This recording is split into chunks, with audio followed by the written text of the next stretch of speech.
It is the Artie Lange Show. My name is Mike Calta. We are filling in today for Artie. I'm here with comedian Robert Kelly and the very lovely Kay Adams from NBC Sports. And in the studio with us right now, our first guest of the night is comedian, actor Jon Reep. How are you doing, buddy? Good. Good to see you again, buddy. Yeah, Jon Reep. I've had Jon on my show a lot of times. Where you? Jon is down to play the Gotham Comedy Club? Gotham, yeah, this weekend. Yeah, so you and I have a little bit of a history, but evidently you and Kay have a little bit of a history. Oh, my God, this is weird. And then, actually, I have history with you, too. You get I have around. history with everybody. Yeah, no, yeah. I was at your bachelor party, kind of. Yeah. I wasn't there In for the Vegas. party. We ran into you in Vegas. Yeah. And it was your bachelor weekend. Right. And you had just won Last Comic Standing. Yeah. And why don't you have a best friend? Who's your best friend? Oh, I've got, well, plenty. You don't. I'm telling you, Rick don't. Boscarino. Well, he's a jerk Italian off. dude. Can I tell you why? Why? What happened? Why doesn't he tell you, dude? You just won Last Comic Standing. Oh, why God. would you get married now? Oh, well, Ride it because out. they know bang away for a couple of years, and then come get on. married. I had already planned this thing before. I didn't know I was going to win. You mean if this? I'd known I won, I never when got you say married. this thing, you mean the marriage? Yeah. So you what? Okay, just check. Yeah, exactly. I heard that too. Yeah, but, I mean, we planned it for a year, and then I didn't think I was going to win, and then I ended up winning, and then, you know. Could you see? A week later, I mean, honestly, it was a week later, we were getting married in Hawaii. It looked so hilarious. I got married in Hawaii. Did you really? Maui? Maui. I did Maui, too. Yeah, is it McKenna? McKenna Beach. I Yeah, think. because that's where everybody gets married. Yeah. And I actually hired, because we didn't invite anybody because I didn't have the money. Right. So we just hired a web guy to live stream the wedding. Oh, so brother. the wedding invitation was actually a website. Link. Here's And your link to our wedding. A link to the wedding, and my grandmother was actually chatting with Rich Voss and Norton in a chat room. It was unbelievable. But if you look, we had to. That's so much cheaper. It's a public beach, so Yeah. they can't kick people off. No. So if Wait, are you could, being serious? Swear to God. You could photobomb the crap out of people. So if you look, the camera swayed a little bit, and there was this big, fat British family. Right. Just, they wouldn't move. So they just sat there and When did watched you me get married. When did you get married? I got married 7 years ago. 7 years ago. Yeah. Okay, Wait. so Yeah, but I didn't do what you did. I'm I'm just wondering if we were at the exact same time. Maybe because I have a British-looking family. It could have been the back. John, tell me these guys are wrong and you're still happily married. No, Yeah. divorced. See? You're divorced? 5 years. I spent 5 years. 5 years. Yeah, I should have known it was doomed when we got married in Hawaii. Because she went to hang the. Oh, actually, she didn't do this. The bellman did this, and there was actually a sticker right below the sprinklers in the room with the hanger that says "Don't do this." The bellman hung the wedding dress on the because it had a long train or whatever. Right. So he went to hang it up because she didn't want it like touching the floor. So he just found a high spot, hung it up there. She went to go like try to unzip it. Please tell It me it goes went off. Oh, that is Yes, great. Yes. And when those things go off, I mean, I don't know if they're all the same, but this one, it was built in such a way that you couldn't turn it off. Right. It was a huge tank that had to empty out. So the whole first floor, I mean, everyone had to evacuate. Right. So, you know, that's We're at the Fairmont? Oh God, where were we? No, it was it wasn't that one. No, it was on the beach. Right. There's a whole string of them right there. I want to say it was a Marriott. I think it was a Marriott. How unsexy was it walking in sand in shoes? And hot. Yeah. And you're supposed to she wanted me to wear a tie. She I'm like, she oh, did the God. package where you get like 12 butterflies. We couldn't afford 24, but 9 of them were dead when they emptied. So they just That's fell. a sign. Usually a good sign.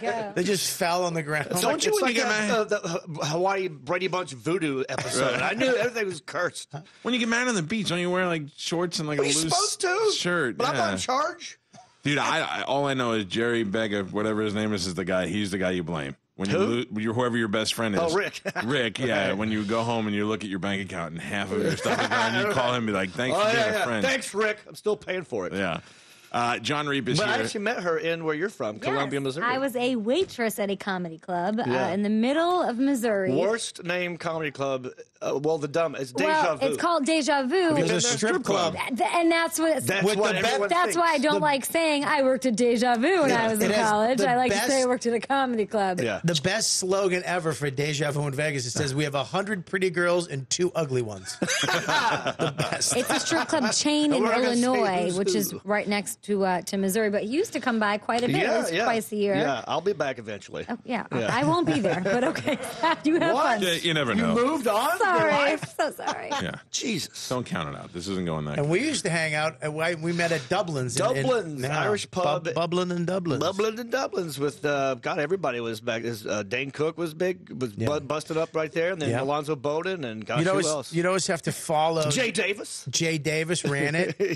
But it would be famous people. So you look down and Justin Timberlake and Britney Justin Spears there. was in the front row. Really? Met Cameron Diaz there. Met Slash there. Everybody was in the front row. Vince and then Vaughn came. Dane would go up and kill, and they'd give him a standing O, and then you'd have to follow him. And you just see everybody on their Blackberries. I'm telling you, one of the funniest things I've ever seen was Dane Cook do this. I don't know if this was improv or he had planned it. It looked like improv. Right. I'm hoping it was improv. Right. It was a lady on the front row, and he was just sort of like, sometimes they get chatty in there, and he was like dealing with this chick, and he said, ask her what she did, and she was like a nurse or something in the medical field, and he goes, well, do you have a cure for this? And he just pulled his pants down. He got totally, and he had already tucked his penis and balls behind his legs. Whoa! So it was just bush.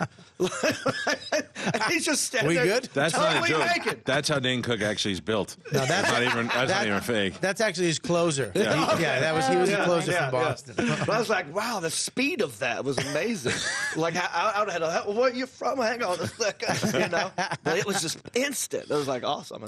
Jon Reep was on the last season of what is easily the greatest sports show to ever be on television, Eastbound and Down. Oh, right. Seriously. I know where you're going with that. Yeah. I mean, never has there been a show that guys are more attracted to. Huge fan to begin with. Yeah. 2 years prior to that, I was Kenny Powers for Halloween. Oh, that is great. I had the mullet and everything, and then, fast forward, I'm doing scenes next to the guy on a couch. And Did you know him at all? Did they No. handpick you for that or no? No, I just auditioned for it. Actually, me and Bill Burr were up for the same spot. Oh, really? Yeah, it was. They require for I don't know. redhead I don't think they were looking for pasty gingers. guy? Yeah. Well, it was. I played the role of a retired NASCAR driver who was also a sports talk show co-host or whatever. Yeah. And on a chain of chicken franchises. And but yeah, so I don't know. I just got a call for the audition. Went in and auditioned for it. Then they called me back, but I couldn't make it because I was on the road and I wasn't going to fly all the way back to California just on a maybe. Right. And so they said, well, can you put yourself on tape?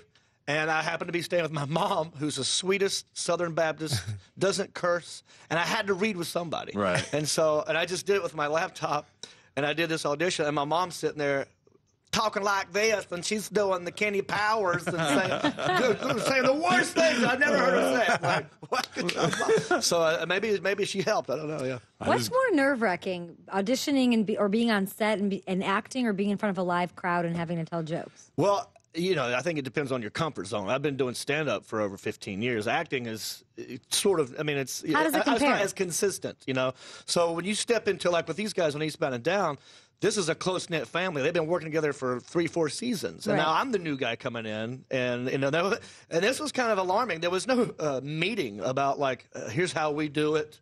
I just, day one, I'm sitting there. I had all Seems a lot like this, you guys. Yeah. I had everything memorized because I didn't want to screw up. I was a huge fan of the show. The last thing I want to do is screw this thing up. And I was ready to go. And then take one. Everyone's off script, improving. Hey, what do I jump in here? Bonanza. It's so funny how hard you try to book that part, and you know it backwards and forwards, and then you show up on set, and nobody knows a line. They're just they're sitting down smoking until they yell action. You're just standing on your mark trying to hit your cues. That's exactly what it's like, and I feel like I'm going to correct them. I was like, no, that's not what was in the script. It was like, I wrote it, dude. Chill out. You had to make your mother curse in order to get there. Exactly. Jon is a Last Comic Standing winner. They're bringing that back. I heard. Yeah. What? I don't get it. It won't die. They tried to kill it 3 times. It's Black Comic Standing now. Is it really? I don't know. It's Wanda haven't seen Sykes, it. and I don't know who else are the other ones. Was that it's it? Wanda. It's the Wayne. What's his name? Damon. Not Damon. No, not Damon. Oh, and I think Marlon Roseanne's Wayans. on it. And Roseanne is back, which is great. I think it's actually good because those comics are actually comics that I like and that I admire, and I like their style of comedy themselves. I think it's well, that's going to give it a little bit more street cred, I think. Yeah, look, we'll see. Comics are going to hate it because Just because we don't want to be judged. We consider, it's art, and we don't want to be judged. You're preaching to the choir. But here's the thing, though. Look what it did for you. Oh, I know. So that's great. It does bad things, but it also does great stuff. Would you ever do it? No, I did it the second year. Yeah. And of course I didn't get picked. Who won that year? I'm just kidding. I have no idea. John Heffron, maybe? I don't remember. First year maybe was Alonzo won. And they never aired him winning. Why? They canceled the show. Why? I don't know. Bad ratings or whatever. He won, and you never saw him win. That is just crap luck. Yeah. That's just and then he came in second, like the reunion year, the third year. Really? Yeah. So Alonzo, I mean, he's got good. The first year was the greatest year because that's when they had Voss on and Jay and Jay was hosting. Great, and then the Gary Goldman, right? Yeah. Ralphie May was on that. Ralphie was on that one. Yeah. And they showed the behind the scenes. It was almost like a reality show. And yeah, that's the part I hated about it the most. I would sit at home, I was on season 5, and I'd sit here and watch all these comics, and some of them I knew, some of them I didn't. I'm like, look at all these guys getting this primetime network TV exposure, and I don't even know them. And I've been busting my hump all over the road for years. Yeah. And then, but then you look at it and you see this guy as a comic. You want to be confident, and cocky, and just not have a care in the world. And then you do your set, and then you look right into the camera, and go, "Please vote for me." It just looks so desperate and weird, So I hated the reality show part of it, right. And I hated the judging of it because you can't. It's apples and oranges. You can't judge. But you don't regret doing it. That was your least favorite part. What was your favorite part? What's that? What was your favorite part about doing the show? Winning. Just doing the stand-up. I figured once I got to the top 5, where it's not like a random judge, or if it was like people in the audience and people at home watching or voting, then I'd have a better shot. Because this whole thing was in L.A. and I got the Southern accent. It doesn't help. Yeah, but here's the thing: why people, the first person who won it was Dat Fan. Right. That's why, because people didn't understand comedy at that point. That there was headliners on the road, and you go out and you make money. A guy with 10 minutes of material won the best comic in the world competition. Right. And they called me up. They were like, look, he's only got 10 minutes. Can you come and do 45 after him? And I'm like, well, how much is he making? And how much am I making? And I'm like, no, absolutely not. You're going to have to cut that in half. He made a lot of money. Yeah. We got to take a break. When we come back from break, we'll find out where you could see Jon Reep this week. All right. And also Robert Kelly will tell us where Dat Fan is now. Gotta talk Panthers, too, your team. Right, yeah. Yeah, of course. 888-936-8822. The Artie Lange Show. Weeknights on Audience. Only on DirecTV.